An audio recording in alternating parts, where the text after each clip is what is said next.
Hi friends, welcome to our channel masala పెట్టి. ఈరోజు ఒక కొత్త వీడియోతో వచ్చాము. అదేంటంటే ఒక వీడియోలో రెండు వంటలు. ఏంటి రెండు వంటలు అనుకుంటున్నారా? ఏం లేదు, మా మమ్మీ ఒకటే వీడియోలో రెండు వంటలు చూపిద్దాం అనుకుంది. సో నేను కూడా, నాకు తెలియదు మా మమ్మీ రికార్డింగ్ చేసిందని, ఇప్పుడు చూస్తే తెలిసింది. ఆ రెండు వంటల పేర్లు వచ్చి, ఒకటి కట్టి పరుగులు వేపుడు, ఇంకోటి కట్టి పరుగులు పులుసు, అది కూడా చింతకాయ వేసి. సో ఇలా ఎవరు ట్రై చేసి ఉండరు, మీరు ట్రై చేయండి, చాలా బాగుంటుంది.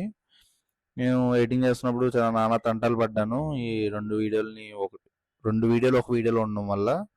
సో నేను చెప్పాను ఇలా చేయొద్దు, ఎందుకంటే మా అమ్మ ఎక్కడో చూసిందంటే ఏదో షార్ట్స్, సో బాగుంది ఇలా ట్రై చేద్దాం చేసింది.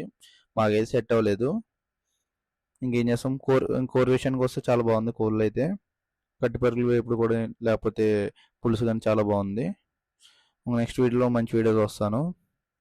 సో ఎప్పుడు మీరు ఏమైనా చింతకాయ వేసుకుంటారు, కానీ కట్టి పరుగులు వేపుడు, కట్టి పరుగులు పులుసు ఇలా చింతకాయ పులుసుతో కూడా చేసుకోండి, చాలా బాగుంటుంది.